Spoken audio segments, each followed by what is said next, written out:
We're back here finally after some technical difficulties in this one, but the game kind of getting underway. Only missed the first 30 seconds of it. Adam, we got a good one in store. We were kind of talking just a little bit earlier about this. I got the starting lineups already going here. Same starting five for your Lynx who are in the road black. Again, Lindenwood starting Johnson, Mall, Samuel, Docker, and Martin on the floor. As a shot by the Belleville is no good. Rebounded by the Lynx. Here they come the other way in transition. Tyler now with it. Picks up his dribble. He gets it down low to Powell. Powell kicked back out to Right. Right at the top of the three for three. Yes! And that's going to be the Lynx on the board first right here in this one. 3-0 as Crumble comes up with a steal off the inbounds. He can't finish underneath the basket. And here comes Lindenwood back the other way. Lindenwood now swinging the ball around rather quickly here in this one. Samuel now over to Johnson. Johnson to Mall. Mall, I believe, gives it to Docker as he drives baseline. Has it stolen away by Powell. Now gets it right back as it's loose on the floor. And they're going to draw a foul going against Tyrone Wright on the baseline. So they'll keep the Lindenwood with the basketball. Just like the William Penn game, that's Tyrone Wright and Julian Powell. We didn't see that at the beginning there, but he got called for a moving screen. So both big men already with one foul each. As they set to inbounds, looks like they will find Docker. Docker now guarded very closely as Mall over to Johnson. And Johnson is going to be called, it looks like Docker's going to be called for a foul away from the basketball. Yeah, it's going to be a moving screen again. Pretty much the same play that they got Julian Powell for earlier in the game.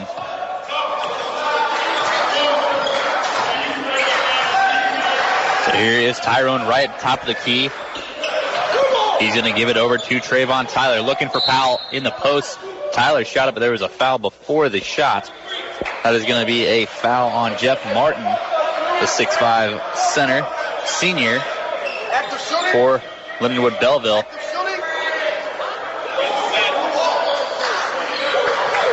Lynx set to inbound right here as they find Tyler. Tyler now will back out, has 17 on the shot clock right here. Again, guarded by Samuel. Picks up his dribble, tries a lob to Powell, but no good. It was off the backboard. Here come the Lynx the other way. The white Lynx, what should we say, as they're wearing the home uniforms. As now Johnson from downtown, no good. Long rebound into the hands of Latham, who is getting the start here for Coach Pat Lepper and the Lynx team here today. Crumble to right at the top of the key, swinging it to the right side now on the wing for Latham. Latham feeds the big man Powell down low. Powell, no-look pass to Tyrone Wright, but he can't corral it. It goes out of bounds, and it's going to be Belleville basketball. Really just been a sloppy game for both Lynx teams here today. Really just a lot of turnovers here early. A couple silly fouls here and there. I think we just need a little bit of time to settle in. I think we'll be fine. So Lindenwood's going to bring the ball back up the floor here as it's 3-0. Still Lincoln. Crumble poked it away, and if they're going to say it off of, looks like J.C. Mall's foot, and it's going to go back to your Lincoln Lynx here in this one. Just great defense there from Crumble, just applying pressure to the ball as soon as he crosses half court and gets the turnover. So Tyler, Wright, Powell, Crumble, and Latham are on the floor here for the Lynx. In this one, they're in the road black as Tyler drives into the lane, kicks it out to Crumble. Crumble swinging it around the perimeter now with Tyrone Wright. Wright back to Tyler. Tyler thought about a three. No, instead gives it into the hands of Crumble. Crumble on the right wing, gets a screen, looking for Powell down low, swinging it to Latham. Latham wide open for three around the wing, and he'll bury one home. 6-0 Lincoln here to start the ball game. Just when I thought that Lindenwood Belleville was going to shoot a lot of threes. Our first points on the board are 2 threes back-to-back by Tyrone Wright and Darnell Latham. So now Lindenwood, those Lynx coming the other way as it's going to be blocked at the rim by Julian Powell as number 4, Jahal Johnson tried to drive into the lane, was denied, out of bounds. It'll give the ball right back to this Lynx team. And this Lynx team, I know we've had some technical difficulties going on, but Adam, you've seen they're coming out strong here today. Yeah, definitely. They're coming out very aggressive on the defensive end. They're getting a lot of loose balls. Julian Powell came over the block on that last play. So it's just really just good to see our defense just clicking early. Crumble to Powell now with it at the top of the key, swinging it to the left wing. In Tyler. Yeah. Tyler now down low to Powell. He'll lob it up, and he'll just lay it up and in, even though he wanted to slam that one home, but they'll take the easy two. I'm pretty sure Julian Powell's probably nervous to dunk a little bit. They got kind of a warning in warm-ups not to dunk, so they're probably just a little, the rims are probably just a little too loose for Lindenwood Belleville's liking for dunking. And we'll have more on that near halftime as Latham comes up with a steal as the Lynx coming the other way. Latham going to pull up in transition for three yet again. No, off the back of the rim and out from the same spot he just made one moments ago, as now Johnson ahead on the outlet pass. He'll lay it up and in as the Lynx for Lindenwood are on the board. It's now 8-2 in favor of your Lincoln Lynx here in this one. Tyler slowly going to walk it up the floor, and we've kind of seen this Leps team kind of slow the pace down a little bit. We saw it in the William Penn game the other day. Now, as Wright will hand it to Tyler. Tyler lob to Powell, and he'll slam it home once more. This time he throws it down. That's just a great play. That's pretty much the same play that they ran earlier, or last possession in the game, just on a different side. That time just works beautifully down low for a Julian Powell dunk. As Samuel tries to hit a three, and he does, so it cuts the lead now back to 5 for this Lynx team. We're just over 15 minutes to play here in the first half. Lynx on the road for the first time this season. Tyler trying to drive into the lane, and they're going to get a foul going as he was trying to drive, so he'll stay on the floor right here in this one, as we got a lot of subs coming in here for this one. I'm not sure if they're a sub or just a timeout. Oh, it's just subs. They're bringing 4 new guys. Lindenwood is. And we brought in Bogan and J.J. Turner. So, Lynx set to inbounds right here. 15 minutes left to play in the first half. Latham will find Crumble. Crumble and Tyler really the two in the key backcourt, as Tyler thought about it on the right wing from way downtown. Instead, no. He takes a step back this time, and no, just off the side of the rim and out, as now that one can't be corralled underneath the basket there by Christian McCoy for Lindenwood, as it's going to give the ball right back to this Lynx team. That's really just something you can't have when you're facing this Lincoln College team, just because we're going to pounce whenever we need to. Just if they're off a turnover, I think this is really the time to shine, where we're really going to just get a bucket right here.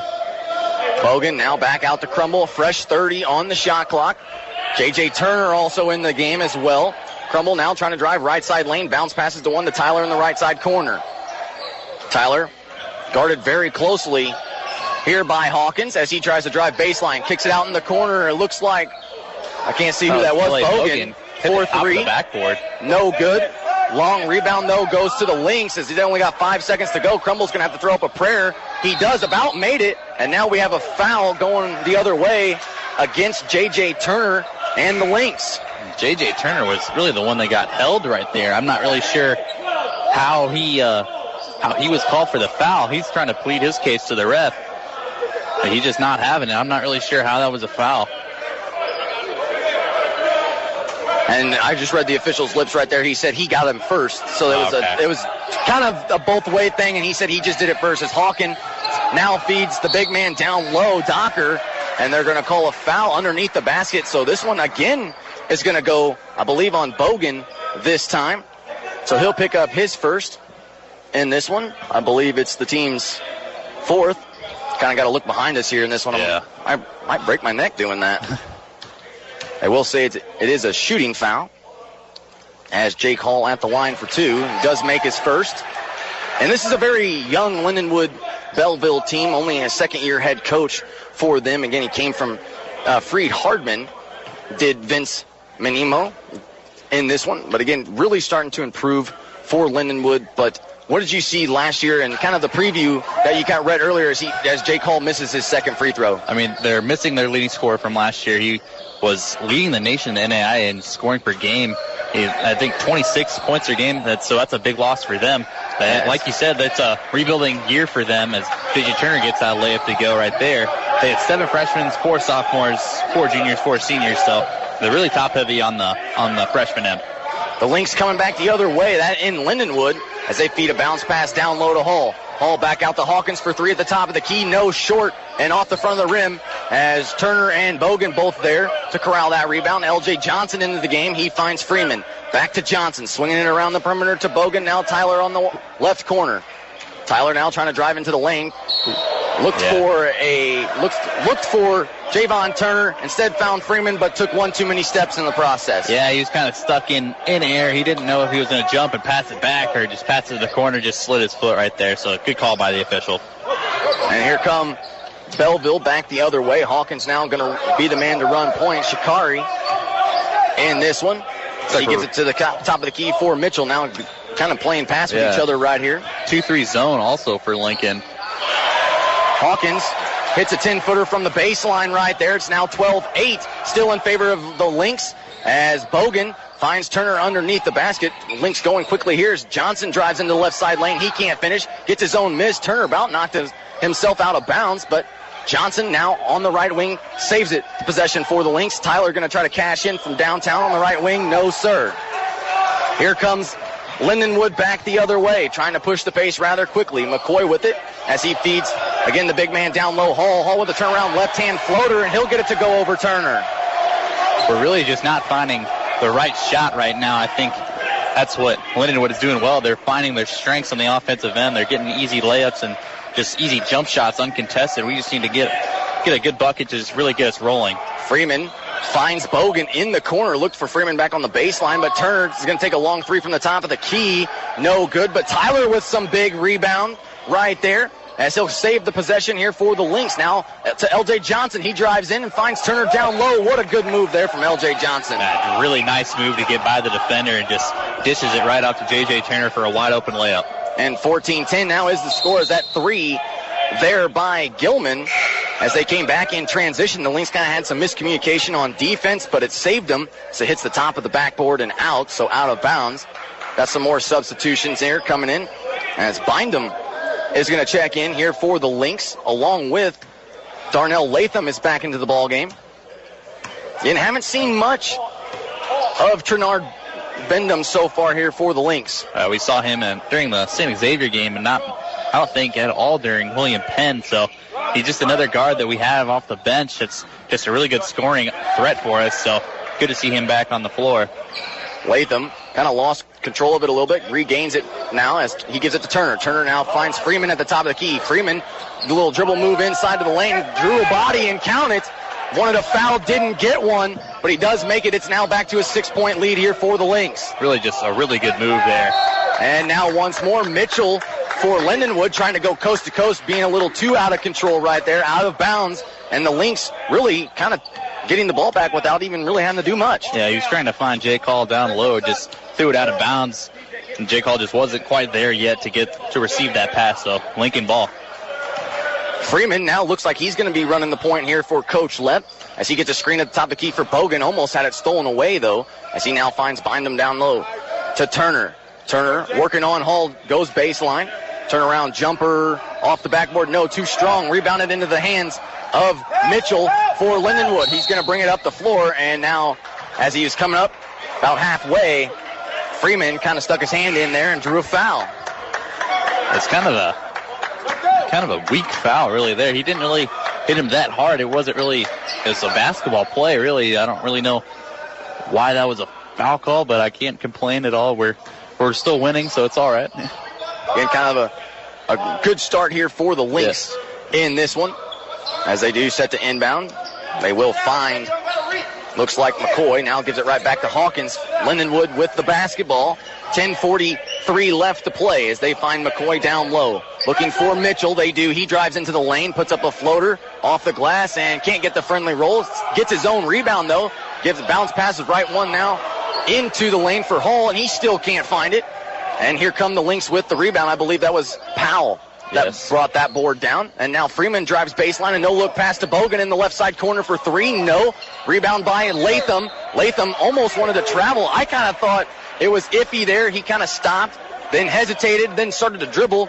Called the traveling violation. I think he really was kind of confused how he ended up with the ball right there because he didn't really jump for the rebound, just kind of bounced into his hands, and he was kind of confused where to pass it. So I couldn't tell if he really drugged that foot or not, so I can't complain. It was almost like he was like, oh, I got the rebound. Yeah. What do I do now? What do I do? It is going to be Lindenwood basketball, though. Hawkins catch and shoot off of a screen. No good air ball there from Shikari Hawkins, a 6'1" 6'1" senior out of Mount Vernon, Illinois. As Trayvon Tyler checks back into the ball game here, he'll get Freeman. And it's kind of like we got like two sets over here for Lindenwood. Yeah, they go a platoon swap, so they go 5 for 5 every time. So starters back in the game for Lindenwood Belleville. It's under the 10-minute mark now. Your Lincoln Lynx lead Lindenwood Belleville Lynx 16-10 as Bogan now has it at the top of the key. He's guarded by Docker. Now to Tyler on the right wing. He's driving into the left side lane, puts one up off the glass with the left hand, and he gets it to go. So Trayvon Tyler continues his magical season here. 1,000 points, third year for Coach Lepp, continuing to do it all here. He really just is the perfect leader for this team. I think they're going to follow him over anything. As now they try to feed the big man down low, Jeff Martin, but Powell was kind of getting too much of a body there and going to be called for a foul. Yeah, the arm bar there, and he really reached in on the entry pass, so it's going to be a foul most of the time. So Tyrone Wright's going to come in for Julian Powell. They will set the inbound underneath their own basket. Lindenwood will. They do find Martin. Martin tries to feed it down low to Johnson. Johnson with the good reverse layup there over Latham, and he'll get that one to fall. So 18-12 now is our score. Still Lincoln out in front. And Joseph Gomez set to check into the ball game here for the first time as Tyrone Wright now has it, thinking about a three. Finds Tyler on the left wing. He's going to drive right side lane. Kicks it back out to Bowden on the left wing for three. Money once again.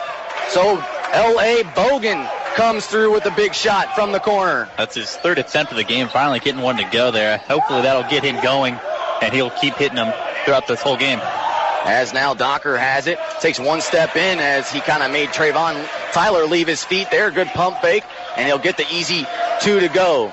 With a friendly bounce, really took a high bounce off the front of the rim, off the top of the backboard, and eventually goes in.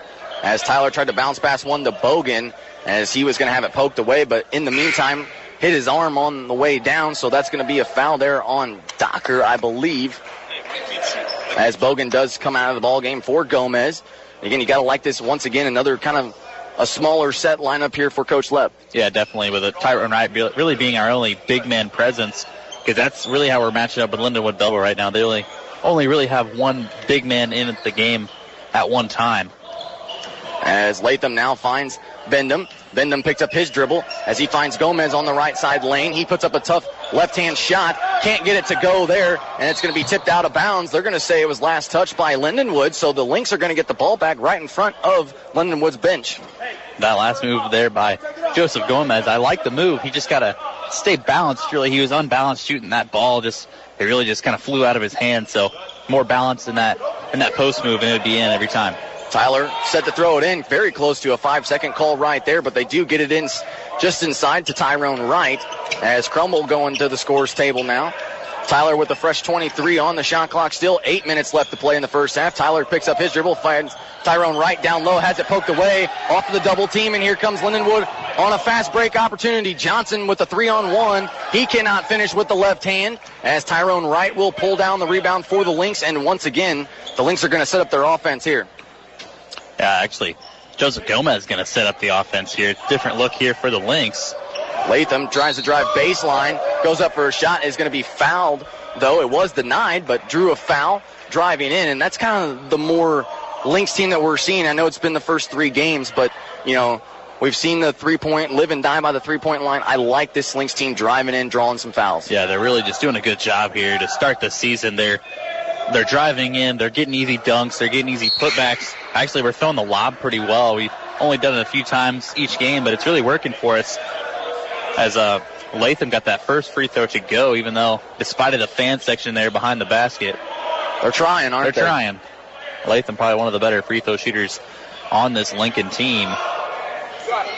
And does make the second one, so it's a 9-point lead for this Lynx team. But like you said, the student section kind of all spread out through here. They're not necessarily underneath just the basket there as, again, Martin can't finish from 1 foot away for Lindenwood. Gets a second opportunity, goes back up, still can't finish. Tyrone Wright will bring the basketball down, and now Jeff Martin's going to get a foul called 90 feet away. So you miss the first 2 shots, and then you get a foul going against you the other way. He's trying to say that he was kind of reaching in on the foul right there, but Tyrone Wright clearly had possession of the rebound. He chinned it, he tucked it in, to make sure no one got it from him, and he just kind of reached over. So I don't really know how you can really complain with that call. It's one of those plays where it's going to get called 10 times out of 10. So Tyrone Wright over to Latham. Latham on the right wing. He's going to pull up from downtown. Hesitated a little bit, just short, as it's going to be rebounded by Lindenwood. Lindenwood now bringing it up the way. Samuel with it, swinging it around. I can't see Coach Leps in the way. I believe that is Maul. He gives it down low. Now gives it back out to Johnson. Johnson back to Maul on the right wing.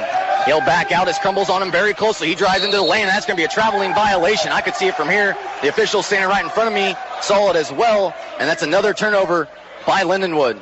I'm curious to see how many turnovers we've forced already. We've had quite a few ourselves, but I think we've forced Lindenwood to make probably about 5 or 6, maybe even 7 turnovers just in the first 15 minutes of this ballgame.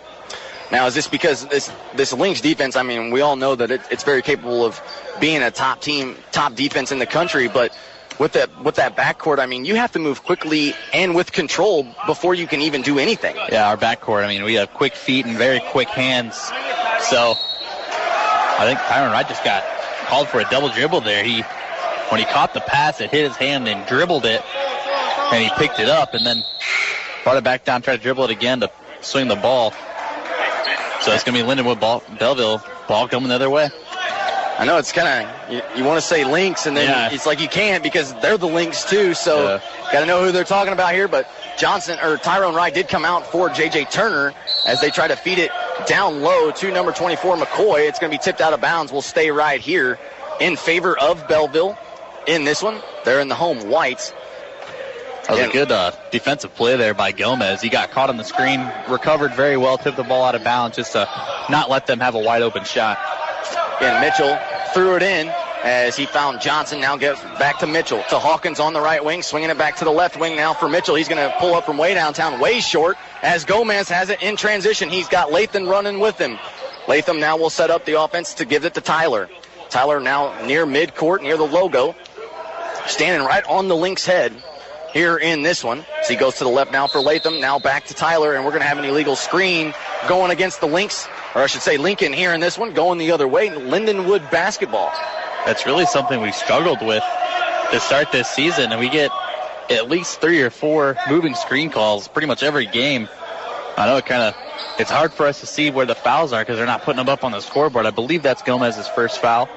I think the only person really with foul trouble right now is Julian Powell. I think he has 2, so nothing really to worry about if you're Lincoln. So Lindenwood coming the other way with the basketball. They are down 9, 23-14. Just under 6 minutes to play here in the first half. Lincoln on top of Lindenwood as Hawkins picks up his dribble, looks like McCoy down low. He can't finish, and an offensive rebound goes to Lindenwood yet again. So they're going to give it back out to Mitchell at the top of the key and set up their offense. Johnson now with it on the right wing. He's going to be guarded by Latham, trying to drive in, and it's going to be poked away by Tyler. And now Johnson, out of frustration, going to foul Tyler before he could even pick up the basketball off the floor. So that's going to be another foul issue to Lindenwood, and that might send Tyler to the line now. Yeah, it's going to be a 1-and-1 opportunity for Trayvon Tyler. Joseph Gomez takes a seat. Coming in for him is L.A. Bogan. Also have some substitutions here. I think the man you've been wanting to see is Mutt Sowers checks in. Yeah, Jot Mutt Sowers. He's from the Netherlands. He's listed at 7 feet tall. I'm not really sure how. He does not look that tall to me. He looks just a little bit taller than J.J. Turner, who's listed about 6'6". So, yeah, that was about what I was going to say. Seeing where Turner was listed at 6'6". He looks taller than him. Yeah, what would you say? Probably about 6'9", 6'10"? Yes, maybe 6'8", 6'9". Oh, okay. You're not going to give him the benefit of the doubt there. Tyler does make a pair, so it's 11-point lead now for the Lynx coming out of those free throws. And now some full court pressure by the Lynx. It's stolen away by Tyler. Tyler, no look past to Latham. Latham with a reverse layup and gets it to go high off the glass. The transfer from coming into Lincoln, again, just really being able to finish down low. Yeah, that was nice. He started on one side and ends up finishing on the other end. And he gets another steal right there as Tyler feeds Bogan, and Bogan will slam it home this time. Again, McGee, Coach Lev, everybody's loving it here. We're timeout taken by Lindenwood. Adam finally get some time to talk to you here a little bit, as it's kind of been back and forth, kind of craziness. You can kind of hear it in the microphone right now. This Lynx team real fired up, getting ready to go in this one. What are they doing right here in the first 15 minutes, and what are you seeing out of them today? I'm loving the press that Coach Lepp has thrown at them today. It's really not too hardcore. We're really pressing the inbounds pass, but it's as soon as they get past the free throw line, their own free throw line, it's really just it's constant defense. They're pressuring the passes. Trayvon Tyler comes up with 2 steals back-to-back, and that sweet dish off to L.A. Bogan for a slam.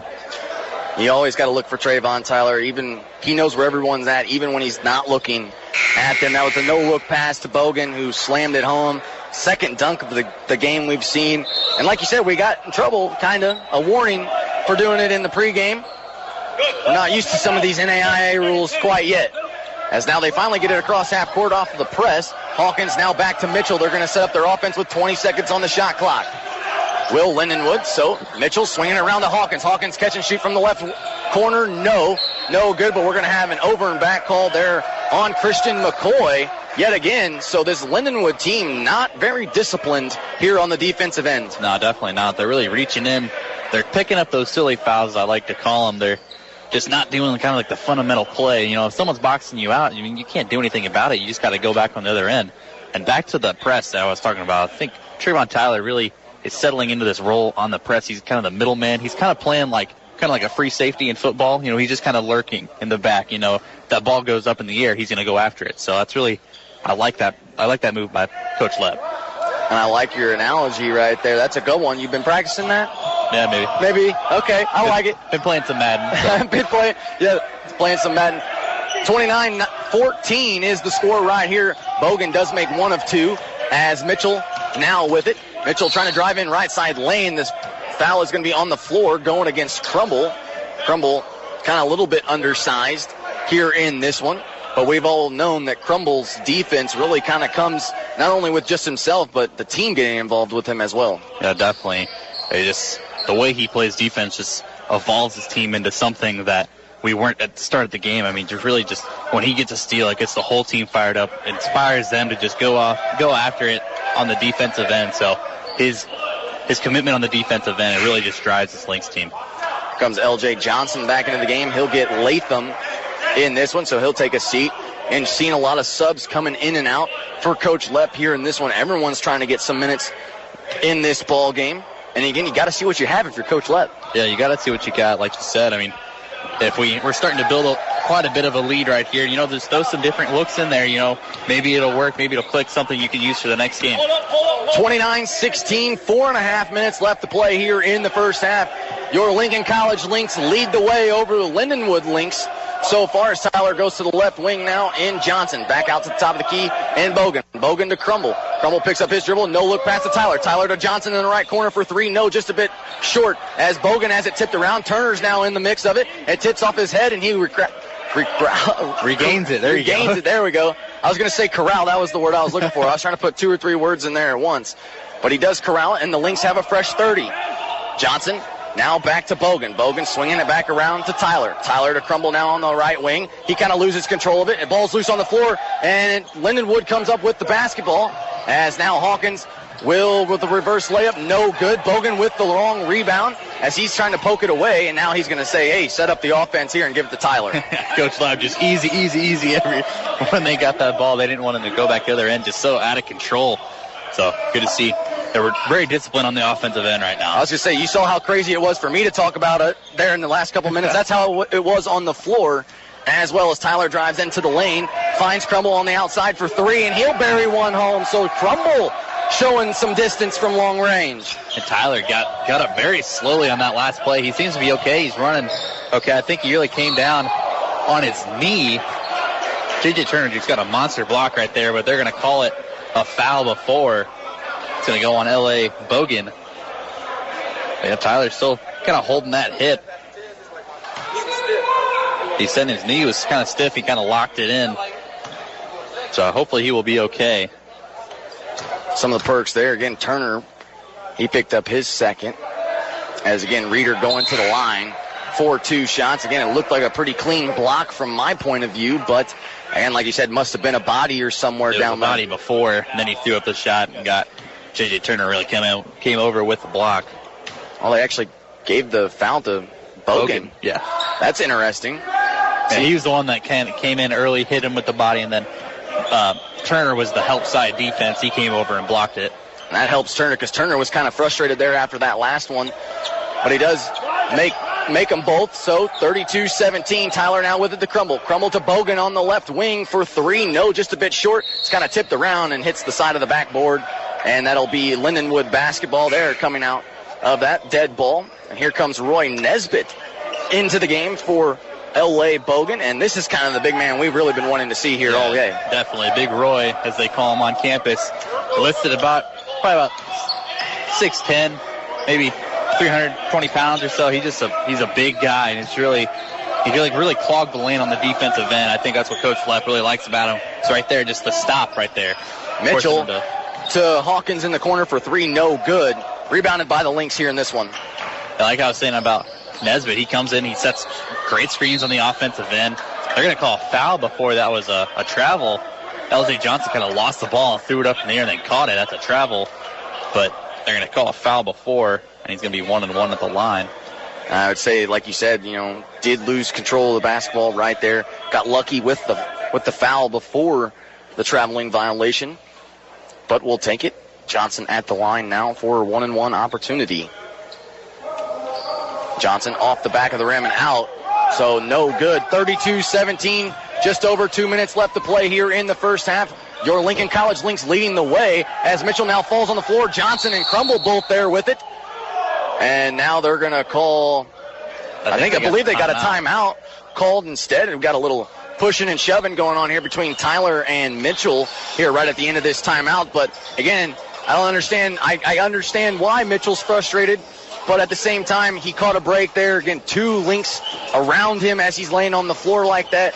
And really, you don't really want to mess with Trayvon Tyler as well. Really the last guy on the team you really want to kind of shove like that. I mean, he can go off pretty easy, especially when he's frustrated and mad, and he just really wants the kid just winning just drips off that kid. So really just if you get into his head, like you're not going to get into his head, obviously, but if you frustrate him anyway, he can easily go for 30, maybe even 40 points.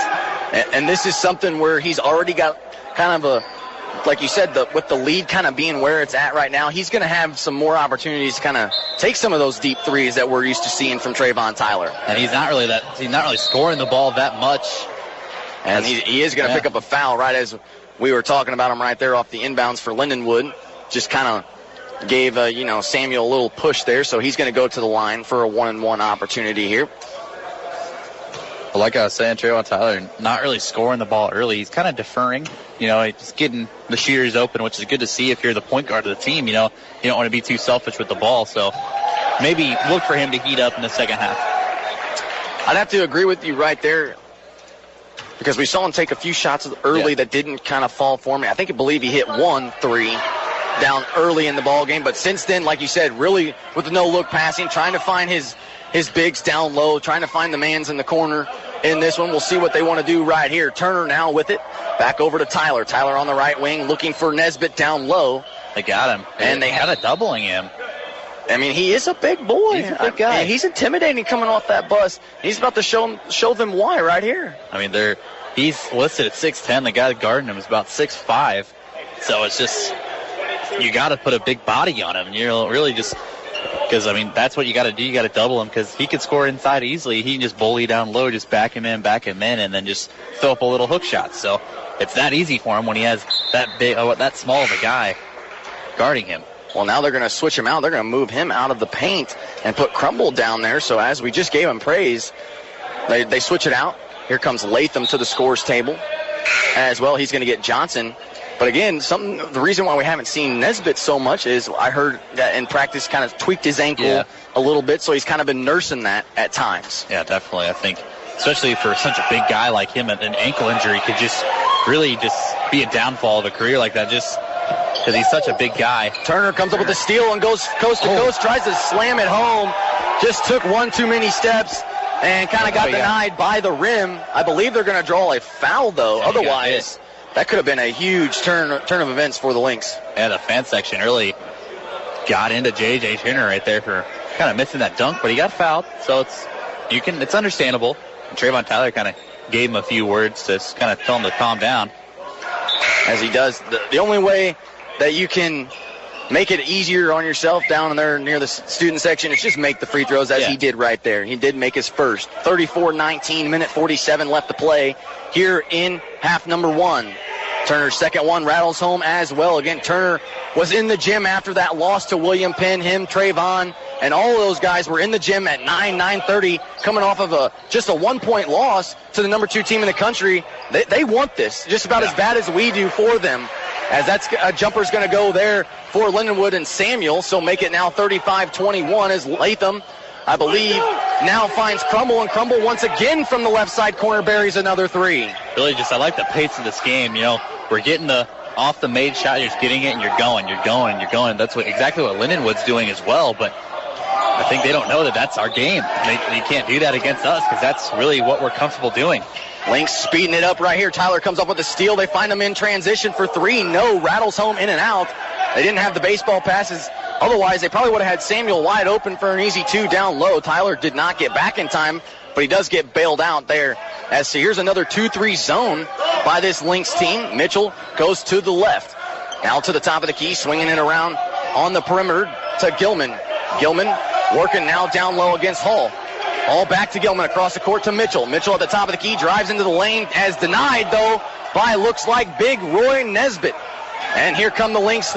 30 seconds left to play. The shot clock and game clock are separated by about 6 seconds, as Tyler's just going to stand near midcourt and kind of hold it here, kind of play for the final shot. Yeah, what I like about that last play there from Nesbitt is he didn't even jump, as Coach Lepp's going to take a timeout.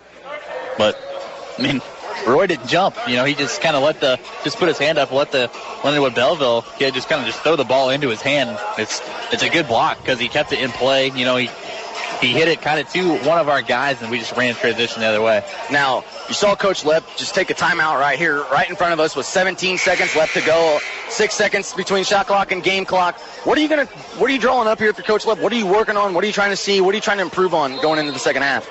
I'm thinking either a three-pointer, or I'm going to say Nesbitt down low, just kind of reward the big man for the defensive play on the other end. You know, he definitely has the size, the advantage, the size advantage, definitely. So why don't you just hand him the ball down low, just see what he can do? And if he doesn't get there, you got J.J. Turner on the other end trying to rebound, he's one of the better rebounders, I think, that we have on the team. Again, Latham, Tyler, Turner, Nesbitt, and Johnson all in there as Tyler drives into the lane, can't get it to go. Nesbitt with an offensive rebound, putback, still can't get it to go. Ball's loose onto the floor. It's in the hands of Lindenwood as he got now 6 seconds to 1. He throws up a shot, can't get it to go, as that was Brendan Gilman who threw up that prayer. Didn't get it answered, though, as that's going to be it here in the first half in Belleville, as the Battle of the Lynx goes right now in the first half towards your Lincoln Lynx, 38-21, as Lincoln College leads the way here at halftime. Adam, what have you seen in this first half? I mean, a lot of run and gun type of team, and like you said earlier in the broadcast, you saw Lindenwood might want to speed the Lynx up here a little bit, but really kind of playing into our game. So what are you seeing on both sides? I think our defense is really coming in clutch right now. We're forcing them to take kind of bad shots, and I think that's kind of the same thing for us on the other end. You know, we're taking kind of subpar shots. Some of them have just been really deep threes where it's just like, do we really need that, though? And then we're kind of missing bunnies down low. You saw that last one there by Nesbitt. He got the offensive rebound. Dude, 6'10", just kind of put the ball in the hole, but he just missed the real easy layup right there. Now, what's one thing that you've seen from this Lynx team, maybe defensively trying to stop those transitions? Because you know Lindenwood's trying to run, and we've been caught off guard a few times on it. How do we improve on that? Really I think on the defensive end, what we really need to do, if we stick to that press, I think maybe just spread it out just a little bit. I think a more spread out zone, kind of like if you ever seen like Syracuse play, they play that real spread out zone to where it's like there's really no room because, yes, it's spread out, so there should be room to pass, but there's going to be guys flying at you every which way. And I think the 2-3 zone really could benefit us because we have Trayvon Tyler playing the low block instead of a high up key, which they have Latham and Crumble up there, which even better people to steal the ball. Thank you, sir. But as I was saying, just the defense right there, just it's really coming in clutch for us. And 38-21 here as we head to halftime. We're going to have more stats and analysis when we come back, so don't go anywhere as you guys are listening to Lynx Men's Basketball right here on 89X. Most of my family, they never graduated high school or even let alone go to college, so I'm trying to break that barrier. My daughter Brooklyn was also a motivation for me to go back to school. Every day after work, went straight to school, studied hard, and it paid off. At age 26, Kareem finished his high school diploma. I could not have done it alone. I feel like if I didn't have anyone to push me, I wouldn't be able to bother to do it. I got one milestone down the drain, and now I got to work on the next. I see the future is really bright for me. I feel like it doesn't matter the age, as long as you go back and get it done. The high school diploma is just added to the confidence, and now I feel unstoppable. No one gets a diploma alone. You have more support than you realize. If you're thinking of finishing your high school diploma, you have help. Find free adult education classes near you at finishyourdiploma.org. That's finishyourdiploma.org. Brought to you by the Dollar General Literacy Foundation and the Ad Council. It was a goal that I wanted to achieve from the very beginning. I'm a 40-year-old man that walked in there to get his high school diploma. I wasn't sure if I could do it. It was very hard for me, but the teachers, the counselors, they help you. One of the teachers was Miss Araceli. Miss Araceli, she gave me direction. Every single time I had a question, she'll put down whatever she's doing and she'll come over and she'll sit there with you until you get it. At age 47, with the help of his teacher, Marco finished his high school diploma. 50% of getting your high school diploma is walking through those doors. The other 50% is doing the work. Getting your high school diploma, it is a life-changing experience. It really is. It catapults you to where you want to go. No one gets a diploma alone. If you're thinking of finishing your high school diploma, you have help. Find free adult education classes near you at finishyourdiploma.org. That's finishyourdiploma.org. Brought to you by the Dollar General Literacy Foundation and the Ad Council. Hello, it's me, the designer jeans in your closet. The back of your closet? What am I doing here? Would you keep caviar in the back of your fridge with the ketchup and old milk? Yeah, I don't think so. So what happened to us? I mean, have you seen my label? I used to summer in the Hamptons, and now I'm stuck behind a pair of sweats. Sure, I never really fit you quite right, and one of my pockets is so small you can't even squeeze your hand into it. But it's all about the look. And I look good. I need to get back out on the scene so I can be seen. You know, going to fancy parties, getting expensive iced coffees, Sunday fun days, okay? So take me to Goodwill, where I can really make a difference. Your donations to Goodwill create new jobs, training programs, and education assistance for people in your community. To find your nearest donation center, go to goodwill.org. Donate stuff. Create jobs. A message from Goodwill and the Ad Council. This is the 89X Halftime Show. My name is Daniel Sala. I'm here with the director of LCTV here on campus, Mr. Bud Broyles. How you doing, Bud? I'm doing great, thank you. That's good. So this is your first semester on campus, right? Yes, it is. Uh-huh. And what brought you here? Well, it was an interesting event. I have Parkinson's disease, and through Parkinson's, I was pretty much in trouble. I couldn't feed myself. I was using a walker. I couldn't remember anything. I was tripping and falling everywhere. I was shaking so bad I couldn't move. And then my Parkinson's doctor actually changed my meds and my frequency of meds. And within 2 weeks, I started doing better. Then I got a call from John Malone here at the college asking if I'd be interested in coming out of retirement and just helping with the TV side. And I've been doing this for, 35, 40 years, and I said, absolutely, I'd love to. And it's worked out well. I've enjoyed everything. I try to take what I can remember in my experiences and try to give it to the students here. Right, and what kind of experiences, what kind of work have you done? Actually, when I was young, in high school, I took an EMT class at Illinois Central College. I got my EMT. I went to work for the city ambulance company, and my father was too. So between the two of us, we ran calls for a couple years and for the city of Peoria, and then we turned around and started our own ambulance company. And after about 10 years of that, 24 hours a day, 7 days a week, burnout sets in. And I went into television news, just shooting accidents, fires, things like that. And one day, a news anchor, Peter Jennings, came to town. And Peter has passed away now from cancer, and he asked me if I'd like to do some network, and I said absolutely. And so I quit the TV station and went on, and then it seemed like every producer or director from that point on gave your name to somebody else. Yeah. And that's where I wound up doing things like I shoot cops on Fox Network. But that was a blast. Oh, yeah. We shot a couple weeks ago in Chicago. How was that? Oh, my God. It was interesting because I think we had 14 fatalities and shootings on just Friday. Just Friday and just Saturday. Friday, man. And that was at nighttime, not during the day. Wow. And, you know, I've shot for NASCAR. I've shot for most of everybody but Trump. I've shot presidential interviews. Wow. I was on the stage with Reba McEntire and Garth Brooks. Whatever they did, I shot tight hand shots of players and things like that. I'm sitting here with Bud Broyles on the 89X halftime report. And Bud, so that's awesome that you are still going out doing some freelance work. Yeah, I am backing off of that because the college time is really adding up here, and I need time to just sit down and relax between big shoots.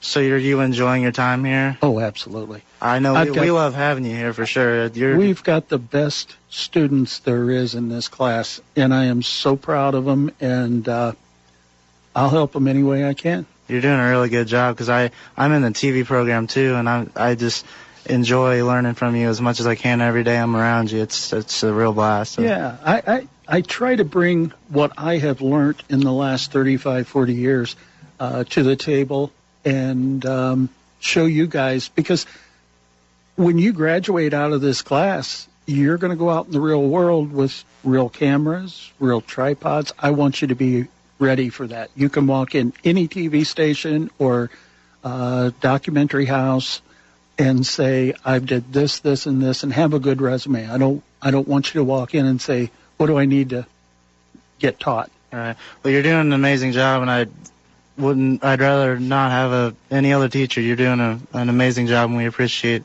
everything you do here. Thank you, Daniel. Thank you for joining me. And my name is Daniel Sala, and you're listening to the 89X Halftime Show.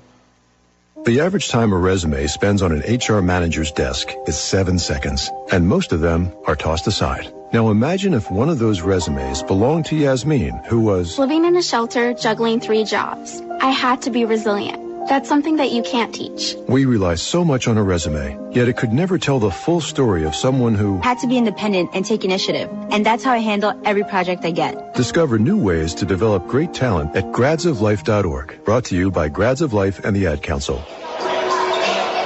We're back here at Belleville, again, Lindenwood University, as the Battle of the Links continue here. 38-21 as we're still at halftime. Both teams getting ready to come back out on the floor, should I say.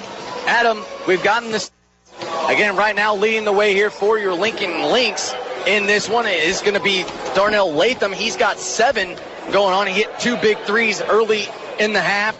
And for Lindenwood, again, not much scoring offensively for them as Samuel is leading the way with 5 for them. But Adam, looking at the stat sheet here in this one, what kind of really stands out to you the most and that the Lynx are not only doing right, but doing that they could improve on as well? You know, I think we have a balanced scoring attack right now, like you said. I mean, our leader is only 7 points, and we have 38 points on the board, so that's pretty good as a team. We're shooting 44% from the field, which isn't terrible. You know, we'd like to see that higher than 50, but it's going to be hard to do that. 33% from the three-point line, which could be a lot better. But a good thing for us is Lindenwood is not shooting as good. They're shooting 28% from the field and 12% from the three-point line, 1 for 8 for Lindenwood. And we've forced 11 turnovers, but we have 8 as a team ourselves, so that's something we need to look into in the second half. Just protect the ball a little more, just kind of stay more in control. Just don't try to go for the big play at all times. Just get a good pass, get a good play down low. We're winning the rebounding battle by 10, so if we keep that up, I think we should be fine. Now, like you said, the foul, let's talk about the foul trouble here a little bit for the Lynx. Not as bad as it was in the game against William Penn University, but how are they going to try to keep Tyrone Wright and Julian Powell in the game for as long as possible? Well, Julian Powell and L.A. Bogan are the only guys with 2 fouls on our team. Everyone else who either has 1 or they have 0. So really nothing to really worry about. Hopefully Powell doesn't pick up that 3rd foul real early in the second half. If he does, I'd say probably take a seat for a little bit. But other than that, I think we're fine. I really don't think anyone's going to foul on this game. Now, with the lead that we have, if it continues to go, who are you looking for coming off the bench maybe to kind of provide that spark here in the second half that the Lynx might need? I'm still looking for Isaiah Bowers. I think he really provided a spark against St. Xavier. I'm not really sure why he's not playing. Maybe he's injured. Maybe something going on outside of basketball. We're not sure, but I'd like to see him get some minutes here in the second half. He's a sharpshooter and he plays really good defense. So hopefully we can see him in the second half. And just a quick add to that, he's also a very hard worker. Yes. Saw him in the gym with his dad shooting around, practicing, doing drills. So him and his dad, I would imagine from what I was looking at, have a really tight bond. And again, like I was asking Bowers as well, he was saying, it's good to have somebody down there rebounding for you just to kind of take the pressure off of that. So it's good for him to have that, and that his dad comes to college and kind of shoots around with him, kind of probably eases his mind a little bit. So I'm with you. Look for Isaiah Bowers to have a big second half if we see him in the ball game sometime soon. Yeah, also L.A. Bogan, I said he would come out kind of a little bit. So, he's had 5 points already, a clutch 3, and he had a big dunk. So really just maybe look for him in the second half, too, to kind of go off in the three-point line. Again, one more to look out for here in this one. Kind of more of on a defensive side of things. We've seen Latham, Freeman, again, Tyler always in the mix as well. But what can we look for out of those 3? Maybe even Montez Crumble as well on the defensive side of things. We had a few we had a few steals in that first half. How can we kind of keep that momentum in the second? Only 3 steals in that first half. I feel like that's pretty low for our team. I think we've usually had about maybe 5 or 6, each half. So it's kind of, I think we should be forcing more steals. I think the press is working. I think if we force them to make bad passes, we're just going to be even that much better on defense than we already are. And we'll have to see what they want to do. About just under a minute away before we get the tip-off or the second half going here in this one. It will be the Lynx with the basketball coming out of halftime. As DeMario Torres, also a manager here for the Lynx. He's high-fiving us as well. But again, Lynx versus the Lynx here in this one. The Lynx going to have to shoot better, yes, like they did in the first half. And they're going to have to continue. Obviously, we've seen that Lindenwood live and die by that three-point shot. Hurt them in the first half rather badly. How can they stop it in the second? Really just not giving them that shot. Force them to take inside jumpers. Force them to go into the post. They really haven't had that many post-move scores. That's what they're practicing in their warm-ups. I figured they'd kind of pound the post a little bit, but they really haven't. So hopefully, for them, we can kind of just force them to take some ill-advised shots in the second half. Oh, here we go. Same starting 5 out there for both teams. Crumble, Latham, Wright, Powell, and Tyler. As Tyler now will get it at the top of the key here. Tyler guarded very closely here by Samuel as he swings it to Crumble. Crumble feeds Powell down low. Powell working rather on Dockery. Good spin move to the right side, and he'll get it to go. That's the type of Julian Powell that we're used to seeing. Yeah, definitely. Just a nice fake there. He went up, threw the ball up in the air. He didn't release it, obviously, but then he just spins right back around for a nice little post hook, and that's really just a nice move there for Julian Powell. They find Martin. Martin to Samuel. He takes a fadeaway jumper. No good. In the hands of Trayvon Tyler. Tyler with a 3-on-3 fast break. He kind of loses control of the ball's loose on the floor and finds Crumble. Crumble no look pass to Powell, and Powell will slam it home as nobody was home. Coach Love was a little upset with that, but then we got back in the game. We got back into play really there. We tipped the ball over to Crumble, just finds Julian Powell for a wide open dunk. Samuel comes off a screen, catch and shoot. Makes this one this time. So make it now 42-24 in favor of your Lincoln Lynx here in this one. Tyler going to bring it back down the floor here. Gets a screen from Powell. Drives right side baseline, goes up, and it's going to be blocked, but it's going to be fouled hard as well coming down on the play. I believe they're going to get Johnson for that one. So Crumble going to the line for 2. And that's going to be Johnson's 4th foul. He had 3 in that first half and picked up one right there.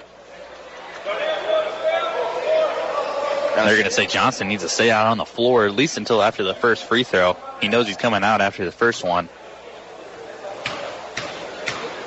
Tyler, though, at the line. Off the rim with his Spurs. Kind of seems like the only downfall with Trayvon Tyler sometimes is some of the free throws. Yeah, I mean, we're not shooting the best from the free throw line as a team. We were 7 for 10 from that first half, so make that maybe 8 for 12 now from the line. So that could definitely improve as we go along in the season. As Trayvon Tyler makes that second one. And also, like you said, maybe down the stretch last time is Samuel once again from downtown. No, but an offensive rebound, though, by Martin. Tries to put it up off the glass. Can't get it to go as Tyrone Wright pulls the board down. Outlet to Tyler. Tyler on the left wing, drives in baseline, puts it up off the glass, and he'll get it to go. And that's the Trayvon Tyler where we've seen him. He could easily pass, or he could just drive straight in. As now, once again, Lindenwood working quickly on the other end. I believe Samuel once again trying to drive to the basket this time. Now a foul's going to go against the Lynx here. I really props to Lindenwood. They're just getting the ball after we make a basket. They're just pushing the ball up the floor. I mean, that looked like a fast break going the other way, but it was off a made shot. So that's going to put Reeder at the line for 2 shots. And like you said, they're just trying to get the ball back down the floor, trying to get us out of our routine defensively. And we saw it happen right there. They don't want to see that press. I mean, and once the shot goes in the basket, we need to just go into that press so quickly. We can't just run it on dead ball situations. As Lindenwood gets that second one to fall, that last foul went on Darnell Latham. That's only his second. 45-26 as Tyler finds Powell, gives it back, sets a screen. Now Tyler going to take a step back on the left wing for 3. No good. Crumble had it poked out of bounds, and they're going to say off of Crumble. So that's going to give the ball to Lindenwood here with just under 18 minutes left to play. And here's kind of that press from the Lynx, but they kind of back off once they throw the ball in bounds. Just light pressure, which is still nice to see. Just letting them know that we are there no matter what. As Reeder finds Samuel in the right side corner for 3, no good. Rebounded by Crumble as the Lynx trying to push the pace this time as Crumble goes up the floor with a one-on-one. He can't hit his jumper. Powell gets the rebound, but then has it stripped by Samuel, so Lindenwood coming the other way. Reeder now with it. He's guarded by Latham. Trying now to find Maul, who's swinging it to the left. Now down low to Martin. Martin working on Powell. A turnaround right hook, no good. Powell trying to pull down the rebound, but kind of slams it to the floor and out of bounds. He's trying to go for like a one-handed rebound. You got to go up with 2 hands and gather it and come down with it. I guess he's kind of getting held there, but just held there by Martin under the basket. That's really just something we can't have. As they throw it inbound to Docker, and Docker now and Powell going to be tied up with a jump ball. Possession arrow in favor of Lindenwood here in this one, so they'll keep the possession with 27 on the shot clock. Once again, set to inbound underneath their own basket. Maul with a no-look, wide open Reeder as he buries home a 3 from the left corner, and that kind of got this crowd into it a little bit. I know it's 45-29, 17 minutes left to play, but this is not something you want the crowd to get into right now. No, definitely not. I mean, if they start hitting shots like that, I mean, that's something we just need to lock up on the defensive end, just not giving them those shots. Powell with a good power move, trying to find Wright in the right side corner. Wright now to Latham on the wing. Working on Reeder. 7 seconds on the shot clock as he pulls up from downtown off the front of the rim. It's short, but Powell with an offensive rebound finds Tyler, who drives baseline and is now going to draw a foul going against Samuel, who is going to be blocking him on the baseline. So once again, this Lynx team showing their kind of athleticism, their length, their size here in the second half. Yeah, we're just really getting after it on the offensive rebounding side of the ball. I mean, we're just going for every ball. Like, that was just kind of a bouncing ball that Julian Powell just happens to come up with, finds Tyler, and he just goes to the basket. Tyler driving in, finds a no-look pass to Latham on the left wing for 3, and he'll bury another one. So Latham, who led the way in the first half with 7, now has 10 right here. That's really something we've seen from Darnell Latham. He can score with the best of them. Just when he gets his shots, he really gets going. And that's Maul. Maul, we saw him in the shoot-around, didn't miss by much. Yeah. Buries home one right here in the crowd. Once again, trying to get into this and try to help their team come back in this one, but Powell trying to say otherwise with the turnaround right hand, and the friendly roll gets to go off the rim. I really like it how we're just really feeding Julian Powell to start this second half. You know, we're just letting him go to work on the block, as he gets a huge block off the backboard there. Here come the Lynx in transition. Now Tyler over Maul, a step back 3. No good, as he had crossed him over, then tried to take a step back, and Maul's going to pay the price not only on the crossover but on a foul as well. That's one thing you don't do. You don't foul Trayvon Tyler when he's taking a three-pointer like that, and he's going to get 3 free throws. And let's go back to that little play, though, with Maul and Tyler. Tyler bringing it up the floor on the left wing, kind of did some sort of a crossover move right there, and Maul kind of lost his balance and then tried to backpedal a little bit, then tried to recover. Just closeout just comes way too far into Trayvon Tyler's space and just kind of knocks him over. So it's going to be a foul every time. As Tyler does make it, and one of those ones, Tyler's one of those people that's got to be careful as well. You know, I know sometimes you get a little overly confident, as you know. He did kind of just shush the student section right there a little bit after that free throw. Do have some subs coming in as Powell and Wright check out of the game. Bindum comes in. Turner and Freeman also along with Bogan as well. And now here comes Johnson to get Tyler. So, again, kind of a platoon slop here for Coach Lepp. Definitely. I only saw 4 guys go up to the scores table, and then all of a sudden, all 5 guys are out, so kind of confused there. And it makes it even worse when we're sitting right next to the scores table and they walked right past us. But, hey, we don't need to say nothing. As now Docker trying to drive into the lane, kicks it back out for Maul on the left wing for 3 and buries home another one. We saw him not miss in practice. I don't think he's going to miss that if you give him any space here in this one. Really just too much space, like you said. He had a closeout there by Freeman, just not enough pressure there to just really distract his shot. As Johnson takes a little off-the-ball dribble there. Tries to take a shot, can't get it to go. Not what Lepp was looking for here. 53-35, 15 minutes left to play. Samuel now for Lindenwood in the left corner for 3. He buries home another one. And this is not looking good here. 53-38. I know the Lynx still have a healthy lead, but it's kind of dwindling down here as of late. Yeah, you can't let them get hot from the three-point line. That's what they live and die by, like we keep saying. It's good for them to finally get some shots to fall. As Bendham tries to drive in, Trenard going to go to the line as he was fouled hard underneath the basket. This time it's going to go on C.J. Reeder for Lindenwood. So that's going to put, again, Bindum at the line.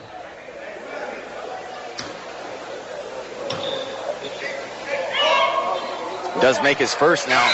Trenard, who's at the line right now, we haven't seen much of him in recent games. What do you like about this kid's game, and what do you think he could improve on here at his time at Lincoln College? Yeah, he really attacks the basket well. You know, he can shoot the 3, but he doesn't rely on it like some of the other guys that we've seen in the past go by. They're just shooters. You know, he can do it all. He can dribble the ball pretty well. He just goes after the basket every time. We have a timeout taken here by Coach Lepp here for Lincoln, as I believe it is going to be a full timeout. Yep, it is. Kind of hesitated there. 55-38, though, is our score. We got 14 and a half minutes left to play, just a little over. But again, Adam, this is a much different second half in the first 5 minutes, it seems like. I know the Lynx are still up on the scoreboard, but those last couple threes, I think it was the last 3 possessions for Lindenwood. They made 3 three-pointers, 2 by Maul, and then by Samuel in the corner there. So how can we stop that coming down in these next 14 minutes? Really just, you got to press up on them on that three-point line. You got to make them just force the ball inside and try to get a bucket inside. I mean, 2s are less than 3s, so that's what we'd like to give up. You know, a 3 is maybe a low percentage shot, but not for this team. You know, when they did shoot a low percentage in that first half, but once they start heating up, I mean, they're gonna make more than they miss. And now a few of those too, I mean, especially the one with Maul on the left wing, he's wide open both times. So what are the Lynx maybe need to do defensively to kind of close out on the perimeter a little bit more? Maybe throw that zone in there. I think they're kind of going into a man to start this half, but as soon as you need to just shift the defense every time the ball moves, you got to keep your eye on the man and the ball at all times. So if that ball moves, you need to move as well just to close out on the shooters, just not let them have wide open shots. We got to talk. Now here's the full court press this time by the Lynx in this one. And again, it looks like it's going to be ran by Freeman, Bindum, Johnson, Bogan, and Turner are out on the floor as Samuel now has it, drives baseline, kicks it back out to Maul at the top of the key for three, wide open, no good. As we just got done bragging about the kid, he airballs one at the top of the key. Yeah, I think that's really just kind of one of those moments where Maul was just like, I'm so wide open right now. He just kind of a little bit under pressure, just he was so wide open. Almost like it was too quick. Yeah, he was too wide open. There was no contest there at all, so he's that much more under pressure. Bogan now with it to L.J. Johnson, who got a screen, comes off of it, takes a jumper, no good. I believe it is going to be out of bounds. Last touch by Lincoln. So another air ball coming down the other end as the student section is starting to come alive a little bit. But I think this Lynx press is really going to start taking control here soon. Yeah, it's forcing time off the clock.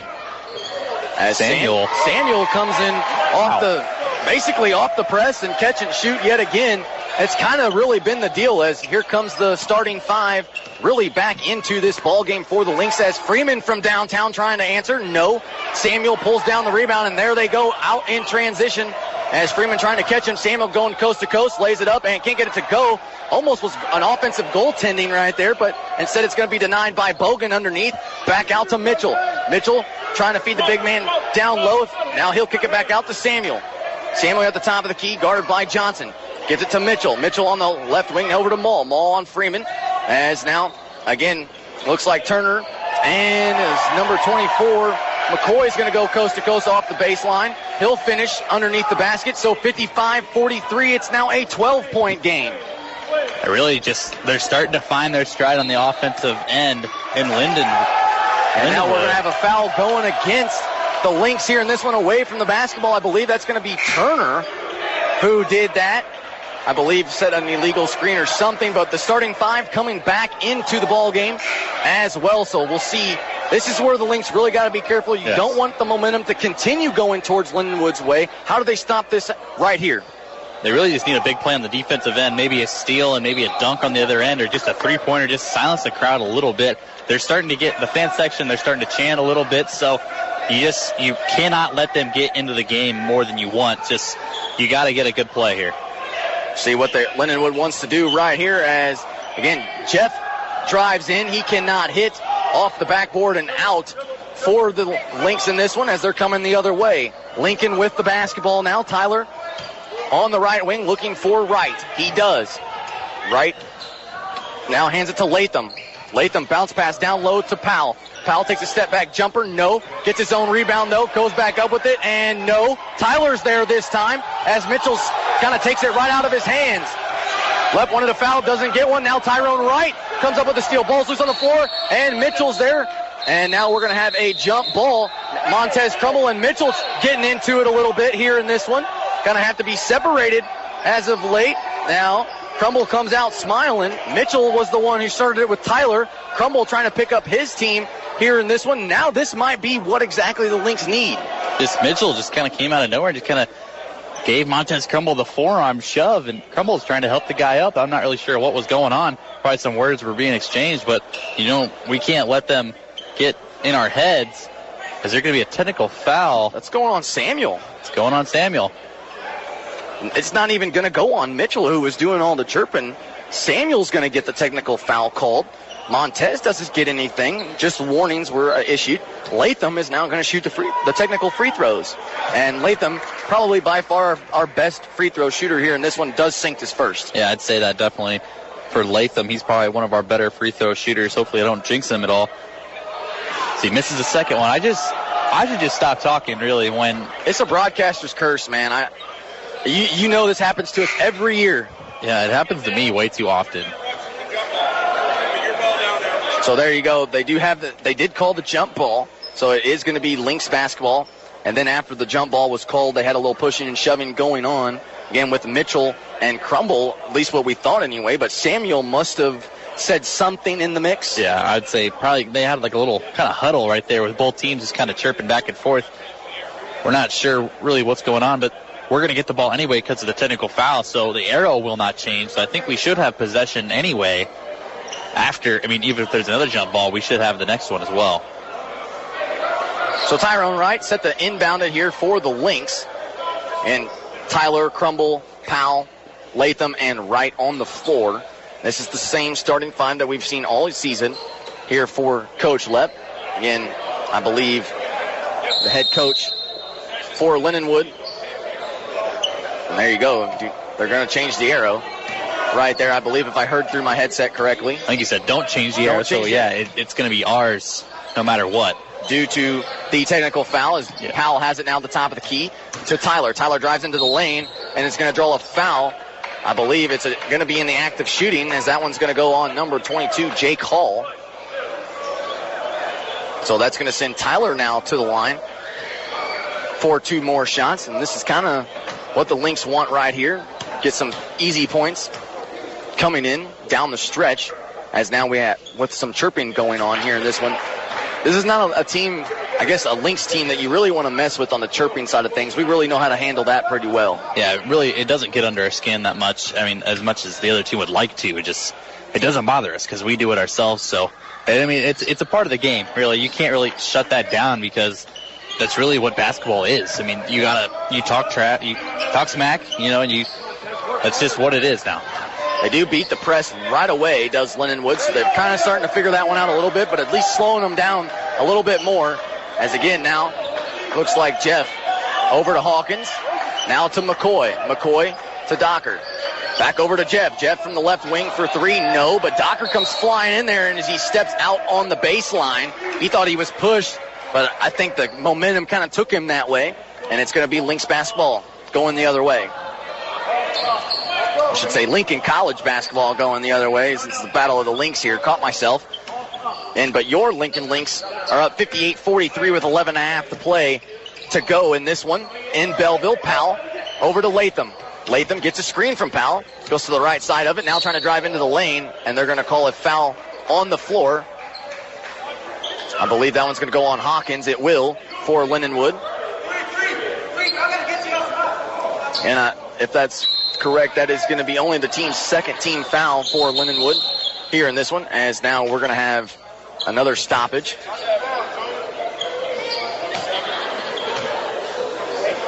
Oh, no, there was 17 fouls, so we are supposed to be at a 1-1. We only have 2 fouls. It's confusing me when I see the Lynx on the scoreboard. Right. It did. I got confused there. It says Lincoln on one side, Lynx on the other, and I'm over here saying both of them at the same time, so there you go. But you're right. They only changed it to 6 now, so I guess everybody else is confused as well. As Tyler off the inbounds, catch and shoot from downtown, no. Rebounded by Lindenwood in McCoy. McCoy going to bring it up the floor here for Lindenwood as he's trying to go coast to coast, driving into the left side lane with the right hand. Can't get it to go. Powell pulls it down rather quickly with that board, and here come the Lynx in transition. Tyler to Crumble, now to Latham, back to Crumble on the left wing. He's trying to drive in. Now picks up his dribble and finds Latham. Latham backs it out, and now is going to hand it to Tyler with 15 on the shot clock. Under 11 minutes to play now. 58-43. Tyler on the right wing to the top of the key now, and Powell. Powell trying to find Latham. He doesn't want to give it to him. Instead, he's going to go one-on-one. Here's a turnaround hook shot. Can't get it to go too strong, but Wright comes in and saves it. Tyler now with it, and they're going to set up the offense for a fresh 30. And now let Matt about something. We're trying to get this play ran as Tyler now with it. Drives baseline. A little up and under move as he has Powell coming into the lane, and they're going to call a traveling violation on Julian Powell. Took one too many steps there. Otherwise, a monster slam. It could have been a monster slam, definitely. He kind of got hit beforehand, but once Tyler threw that past him, I don't really think he was expecting it because he just kind of bounced off his body. He kind of stuck in the middle between dribbling or just going up for the dunk, so he's going to get called for a travel right there. Some more full court press here by Lincoln in this one, as Lindenwood breaks it rather easily. Mitchell back into the ball game here, so watch out for him and Crumble and Tyler as well. Tyler is guarding him as Hawkins finds Jeff for three at the top of the key. No. Long rebound into the hands of Powell, and we're going to have a foul going against Lindenwood 90 feet away from the basket. And if I'm correct, I think that's going on Mitchell. Yeah, it's going on Mitchell. He just kind of hit Julian Powell right in the face when he came down with the rebound. So it's going to be Julian Powell at the line for a 1-and-1.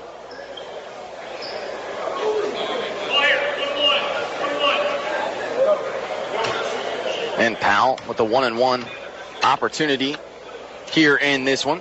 As off the back of the rim and out, he cannot capitalize.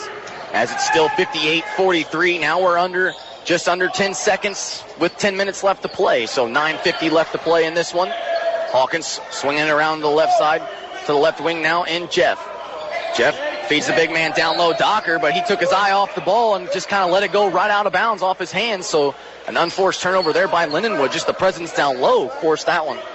Yeah, this is really the kind of turnover that we need to really just score on, just because it was such a silly turnover there by Lindenwood. So we need to I can't think of the word right here, but we just need to score on this possession just to make it that much better.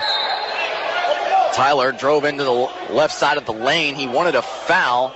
He didn't get one. Powell was almost called for an over and back there. Instead, he hit it out of bounds, which I think we'll take instead of the over and back. Definitely didn't have position down low. And Powell comes up kind of just shaking his hand like that, just his wrist a little bit, just a little sore on that last one. He kind of came down on it weird. So now the full court press was broken. Mitchell now with it on the right corner. He tries to drive baseline as he tries to throw up a shot. He didn't get it. He wanted a foul as Tyrone Wright went to close out, but he didn't leave his feet. I thought it was a good no call there, and the Lynx coming back the other way. Crumble now with it, guarded very closely by Jeff, but he's going to be picking up a foul right there as that's a little too close. Yeah, definitely. He got him with the arm bar again. He was playing good defense until he's kind of bailed Montez Crumble out just when he drove in and just put the arm right on him. So Montez Crumble will be at the line for a 1-and-1. This could be a long second half with just under 9 minutes left to play. And Lindenwood already in the bonus. Lynx, though, only have 2 fouls committed against them as Samuel checks back into the ball game for Lindenwood, but Crumble off the side of the rim and out. So again, this Lynx team having some trouble here at the free throw line. Lindenwood coming back the other way. Samuel now with it to Mitchell. Almost had it poked away by Crumble, but he'll regain possession. Mitchell now back to Samuel, back to Mitchell, kind of playing catch over here as Samuel sets a screen for McCoy as he gives it now to Samuel. Samuel with a step back three from the left corner. No good. Tyler comes up with the rebound. He's going to be double teamed underneath his own basket. He's going to break the press rather easily here in this one as he's trying to feed Powell down low. A little alley-oop is good as Powell just kind of tosses it into the rim. Yeah, Trayvon Tyler he kind of got caught there. He picked up his dribble, just looking where to pass, and just like, oh, Julian Powell's wide open underneath the basket. Just going to throw it up to him. Just an easy bucket there for Lincoln. Mitchell trying to answer with a three, and he does. A little too much room back there, almost like a little Steph Curry three as he's way behind the three-point line, but Crumble trying to come back rather quickly, kind of steps off the dribble right there and takes a shot. He'll make it 62-46. Now as the Lynx kind of building that lead back. Yeah, they're starting to make it just a little bit more of a comfortable lead, almost to a 20-point lead now. Mitchell again just trying to go at Latham, but Latham just nowhere to go. As McCoy now finds Hawkins for three. He was wide open, but no good off the front of the rim and out. Latham pulls down the rebound here for Lincoln. Tyler now with it. He'll swing it over to Crumble. Crumble looking for Powell down low. They definitely have the mismatch. Gives it to Wright, though, at the top of the key to the left wing now, and Tyler. Tyler trying to drive baseline. Takes a turnaround jumper off the front of the rim and out. He can't hit as Docker comes down with the rebound now with Mitchell. Mitchell had it poked away, but they're going to draw a foul as Trayvon Tyler must have got a piece of his wrist or something. Yeah, definitely. And Trayvon thought it was a clean steal, but ref says otherwise. He thought it was going to be another one as J.J. Turner is going to come in for Lincoln, replacing Tyrone Wright. And some more for Lindenwood as well. I believe Johnson came into the game along with number 33, Jeff Martin, checked in. So Johnson now, he's going to be working on Turner. Hawkins to Latham. Hawkins now goes right around it. Finds Johnson in the left corner for three. Little give and go with Samuel, but it's going to be poked out of bounds. Last touched by Lincoln, so it'll stay with Lindenwood with 10 seconds on the shot clock. It's going to work quickly here. 7 minutes exactly to play left in this ball game. Lynx lead 62-46. Mitchell finds Samuel, catch and shoot off the inbounds from the corner, and he'll bury one home. Again, that's really kind of Lindenwood's style of play, catch and shoot, off ball screens, coming off inbounds, really live and die by the three. Yeah, really, they're, like you said, I mean, they're living and dying by the three. You can definitely see it in the second half because they're making them, so they're going to shoot more and more of them. Crummell gets a wide open one. No good off front rim. Powell with the rebound out to Latham. Latham going to try to answer. No. Rebounded by Lindenwood. This time, I believe Johnson just kind of stole it from his own teammate right there in Mitchell, but he'll find Hawkins as they come back in transition. Not a good shot there by Latham as Samuel from the other corner this time, in and out.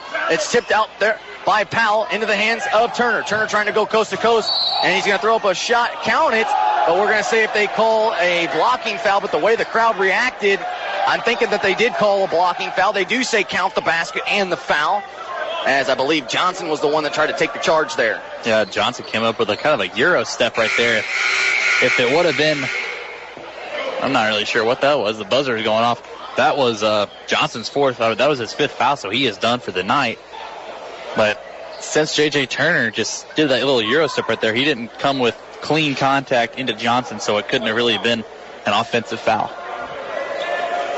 And their head coach wants a quick word with the officials, and they did say he was moving, so Turner at the line. As the second one, no good. Could not buy one, or the first free throw was no good in the and one opportunity there. As McCoy to Hawkins.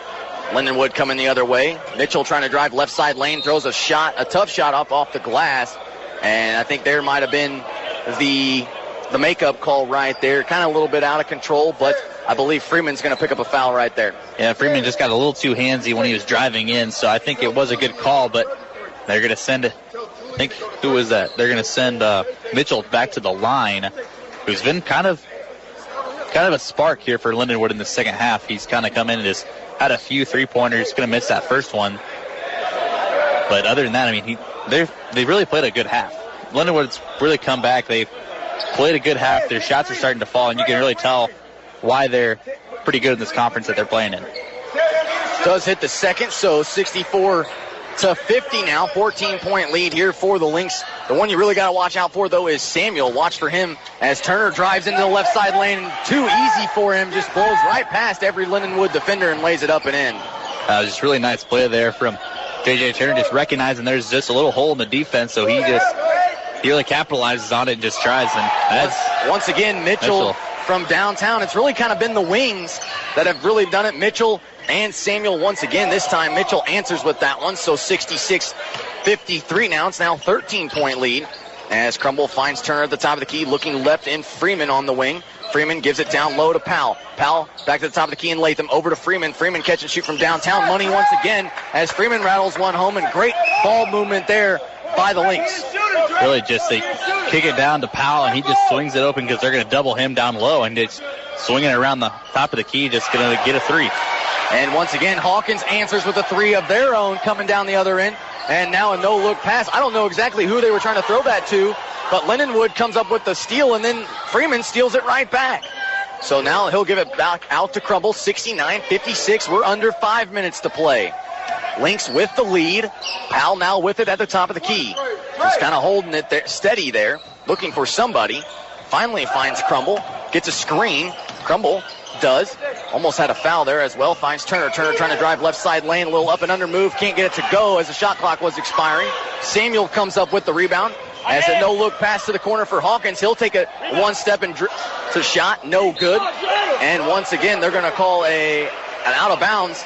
It's going to stay with Lindenwood. Coach Lepp wanted to travel, didn't get it. What did you see down there? Really just, we're not getting a good look at the rebound there. We're kind of fighting with each other on the rebound right there. Just couldn't corral it in time. And Trayvon Tyler's going to check back into the game for Darnell Latham.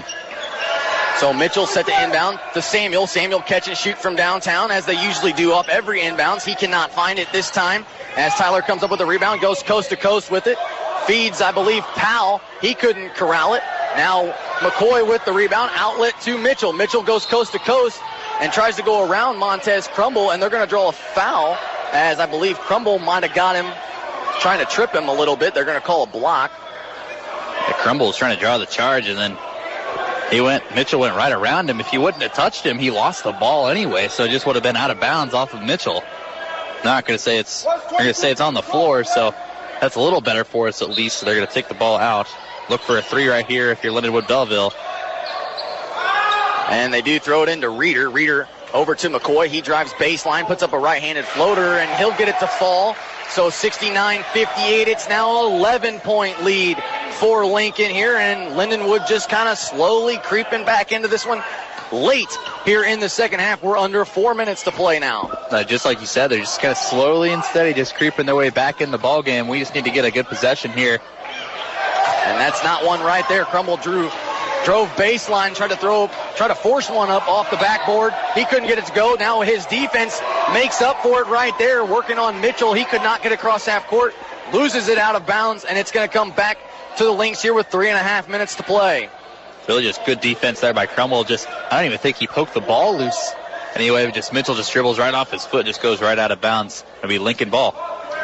3.5 to play here. Freeman's just going to take it into the backcourt just to be safe, as Freeman's going to run point here. Crumble, Turner, Freeman, Powell, and Tyler on the floor here for the Lynx. Crumble across the court now to Tyler. Tyler on the right wing working on Samuel. He had a good move there. Powell got in his way there a little bit, but he gives it to Powell. Powell no look underneath to Freeman. Freeman with a reverse layup. Too strong. Turner off the backboard. He can't get it to go, and it's tapped out of bounds, and they're going to say off of J.J. Turner, and it's going to Lindenwood. So now if you're Lindenwood, you got some pressure here in this one. What are you looking for, and how do you look to get Samuel off the three-point line? I mean, that's really what we can't give up right here is a three-pointer, because it's most likely going to go in just because they've been so hot from the three-point line. The second half, Crumble comes up with the steal and the bucket, so good sign there from Montez Crumble, just staying tough on the defensive end, just trying to force turnovers. And kind of trying to get in Mitchell's head here a little bit. He did a little bit. Had Turner on maybe for an alley-oop, but way to take the easy two. Right there. Got to get the bucket right there. As now Tyler comes up with a steal into the hands of Crumble and out to Tyler, but they're going to say Crumble was fouled before he got it into the outlet. Otherwise, that would have been another easy slam. And I believe, do we have another technical foul being called? There was just kind of some chirping there afterwards with Mitchell and Montez Crumble. The fan section really chirping at Crumble. I believe that's Mitchell's 5th foul as he heads to the bench. And Crumble at the line, though. He does sink his first one. No technical foul was called here in this one. And Maul checked back into the game for Mitchell.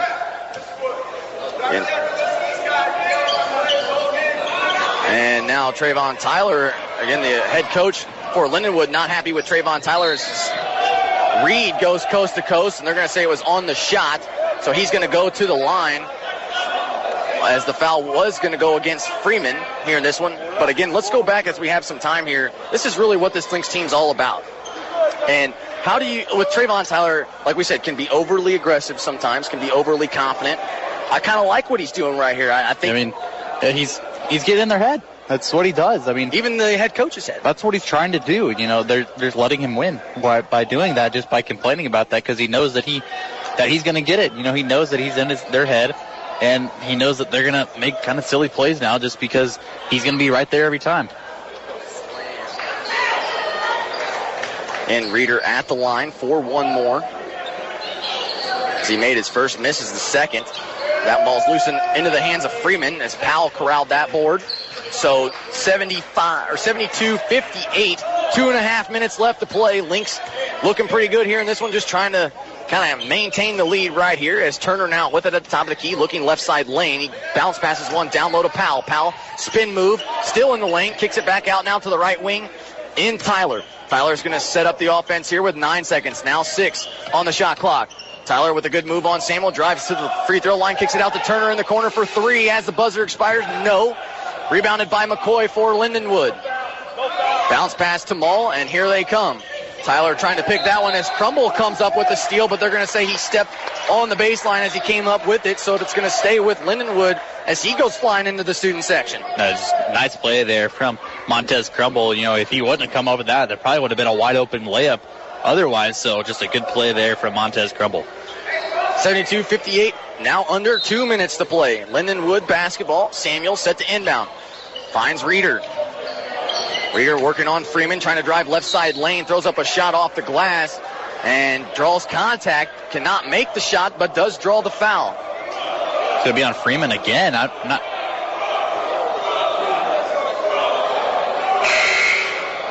not really sure how many fouls that is on Freeman. That's his fifth, so he's going to take a seat. Coming for him is Latham. And Latham, like you said, did just check into the ball game. You know, for how small the student section is over there, they're doing a pretty good job at being pretty loud and kind of trying to get into the head of J.J. Turner. But, you know, Trayvon Tyler loves the attention, so he's just embracing it over there. He's trying to get Turner to do that the same as well. I mean, Trayvon Tyler's just over there laughing. I mean, that's really what he thinks of their fan section, just laughing at him. You know, it's not going to work on him. You know, he's going to talk more smack than them combined. So it's just that's how he's playing right now. He's in the moment. And he's going to take the ball out here to stand right in front of him here in this one. And you can see the whole student section just kind of turn towards Tyler here in this one. And you got to admire the effort, but I don't think it's going to faze Tyler one bit, and it does not as he gets it in. He's now double teamed, finds Latham. Three in the backcourt for Lindenwood as Crumble now gets it across half court, and they're going to set up the offense and wait for Tyler to come all the way back. And Tyler, as we know, just going to stand right at midcourt and hold it here and let that shot clock wind down.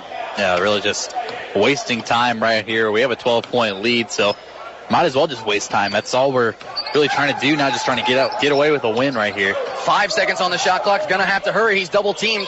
Finds Bindum in the corner for three. No. And misses the rim rather badly here, so they're going to call a shot clock violation, and they're going to stop the pace of play here, even though Lindenwood came up with the basketball. Does kind of help them out a little bit, but it's also going to have time to sub in and out as well. I believe Crumble just checked back into the ball game before Bindum. Or I think it was Julian Powell came in. They're kind of going offense for defense here as we set up a press once again. They break it fairly easy. I don't think the pressure was really there. Reeder goes coast to coast, and he'll lay it up and in. And that's okay if you're the Lynx. And now they're going to have a timeout taken here by the head coach, once again, of Lindenwood Belleville. And all of a sudden, it's a 10-point game here, 72-62, minute 10 left to play. Still comfortable for the Lynx here in this one. Not as comfortable as you would like it to be, especially with the way they've been shooting the threes as of late. But if you're Coach Lepp, what are you doing in this full timeout? What are you telling your guys, saying, hey, I mean, it's a 10-point ball game. We got to bury down and focus and get out of here with a W. Yeah, you just got to focus, really. You got to get a good shot on the other end. Nothing. Don't force anything. I would say not even if you're going to hold the ball at the top of the key, maybe wait till, I think, maybe 15 seconds. Then you can start your offense. I mean, you don't want to get down to that 10, 9, 8. I mean, that's just too little time to get a good shot off unless you're just going to lob it up to Julian Powell. But I think he just checked back out because Bynum comes back in. So I'm not really sure what the game plan is really right now. Now, defensively, when we're on defense here, I mean, we're struggling a little bit. We're kind of letting them kind of get up the floor. I know the press is kind of hurting us a little bit as they're kind of beating it down the floor. But what are you looking for defensively out of this Lynx team? How do they get a stop? They just need one. I mean, just deflections. I mean, just trying to get your hand on the ball at all time. I mean, you don't have to come up with a steal, but if you get a deflection, I mean, that just lets that offense know that, I mean, we're there. You know, you can't try to force that pass. If you do it again, we're going to come away with a steal. So really just letting them know that we're there. We need to just really good pressure defense right now. It is going to be the Lincoln's basketball coming out of the timeout taken by Coach Lepp after the make there by Lindenwood as they double team the ball pressure here, or some pressure by this Lindenwood team as they find Crumble, and they're trying to foul Crumble as quickly as possible and they do that. They were looking for the steal as Latham was double-teamed in the backcourt. Tyler was double-teamed, but then they find Crumble, and Crumble's going to be fouled rather quickly, so he's going to go to the line to shoot 2. Yeah, Tyler was double-teamed, just went right through him, just dribbled up the floor, just pushed it over to Montez Crumble. They had J.J. Turner wide open on the baseline. It could have been open for an oop or just a slam, but either way, Crumble, we're going to the line just trying to get some points right here. And you know they were going for a steal first before the foul. Mm-hmm. Once we got across half court, you can see that they all tried to foul Crumble as quickly as possible.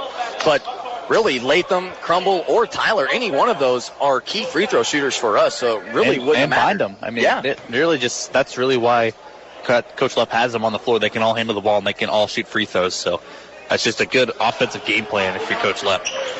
So there you go. You can see they're kind of trying to push it back just a little bit as Maul has it. Now they do break the press. They get it across half court. McCoy with a no-look pass to Samuel for 3, and he'll bury home another one. Another timeout taken, and it's kind of been the 3-ball like we said, live and die by the 3 here in this one. Lindenwood definitely living by the 3 here in the second half. It's now 74-65. It's within single digits for the first time since the 5-minute mark in the first half. Yeah, really just they're doing a very good job just trying to claw their way back into the game. They're still down 9, so it's still a tall task to do in 52 seconds, but it's very capable with all the shooters they have. I think you hit it right there. They have shooters. Yes. So look for them to be on the perimeter to keep shooting. I wouldn't expect them to really feed Docker or Martin down low per se. I mean, maybe off the inbounds or something, but if I'm Lindenwood, I mean, I know who their 2 shooters are. We've seen it. Yeah. Maul and Mitchell, we've seen him as well, and Samuel. Those are the only 3 that have really been able to hit the 3-ball consistently enough in this ball game. Yeah, definitely. I mean, Mitchell is fouled out, so that's a good sign for us, but when you got to find Maul and you got to find Samuel because they've been just knocking them down all in the second half. Now, if you're Coach Lepp, and with Samuel, do you double team him? I got this feeling you should double team him just a little bit. 2 people should at least be aware, so where he can't beat you. Or kind of put it in a certain zone to where 2 people are going to be on him if he gets the ball, just kind of trap him. You know, he's been the hottest shooter on this team, so, I mean, Maul's not even in the game. So that's really just, you got to find the shooter and you just can't let him shoot.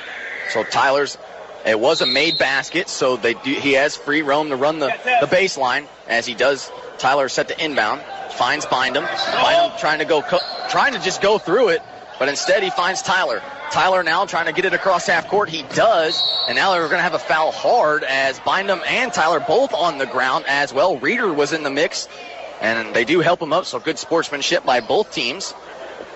That's going to send Tyler, though, to the line here for 2 more shots, and this could be really the icing on the cake here for Lincoln. Yeah, if he makes 2 right here, I think we are good.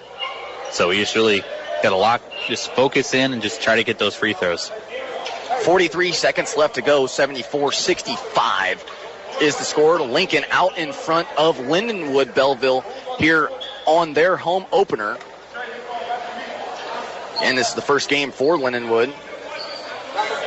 As the Lynx, we were coming off a tough loss against the number 2 team in the country, William Penn, at our home on the Jack Dean Nutt Arena just a couple nights ago on Wednesday. But Tyler does sink his first.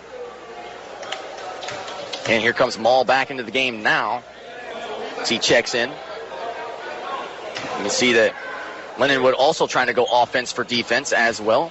Powell goes to the scores table. Tyler's second one sinks it in as well. And that should just about do it. That's back to an 11-point lead now for Lincoln over Lindenwood with 43 seconds left. But the way these guys have shot the 3-ball, you never really know. Yeah, like you said, you never really know. If they get a shooter open, they're definitely going to pull the trigger. And it's just, if it goes in. As Reeder just right like there. That, right over Latham, sinks a 3-ball right there, 76-68. And it's really kind of been the story. They live and die by that 3. I don't really think that they've shot anything really else in this second half. I mean, and if I'm Coach Lepp, I mean, I can live with that shot right there. I mean, that was just a dribbled pull-up just from Steph Curry range. Just kind of throw it up there is a really unorthodox shot there. But it just luckily went in for Lindenwood. And when we say that, I mean, it's basically, you know, what would you say, about 2-3 feet off of the three-point line. I mean, they're maybe not even more. I mean, yeah, if not more. They're ways back. I remember from my playing days. I didn't play much, but from my playing days, I know that you kind of were taught to, stay at the three-point line, meet them right there a little bit. Basically, is where you want to start guarding them, and they're nowhere even near that. Yeah, I mean, we're getting them at the three-point line, but they're just shooting, like you said, maybe like 4 feet behind, just throwing up kind of questionable shots, but they're going in. So it's like something maybe we should just look into. We got to pick them up as soon as they get past maybe the volleyball, like the spike line right there. So just, you got to pick them up. Definitely have to pick them up. It's almost like, if you remember early seasons with Trayvon Tyler, kind of just throwing up some, interesting threes, and he would make them. Yeah. He definitely would make them, but it's kind of like, one of those are like, really? You're going to shoot that from right there? And then he makes it, and you're going, okay.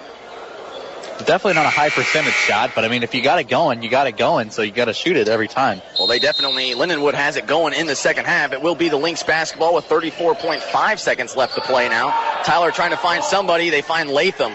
They're not fouling here, and now there they go as Latham is going to be fouled by Reeder. So it kind of wasted about 4 seconds there. And here's where the basketball game kind of gets rather long. 30 seconds left to go. Latham at the line for 2 more shots. Again, not out of the waters yet here in Belleville. Really been about 15 minutes for this last minute to go by. It's not even over yet. Well, Latham trying to do his best to secure this win right here. Does make his first. Some more offense for defense coming in. And I believe Turner, Tyler, Bindum, Latham, and Crumble are on the floor here as Latham does miss the second one. So 77-68 now as they find Samuel wide open for 3. No good. Rebounded into the hands of Tyler. Tyler with a baseball court type of pass, at least thought about it. Now over to Bindum. Bindum now just kind of holding on to it as he will be fouled as he wants to go to the line for 2 opportunities.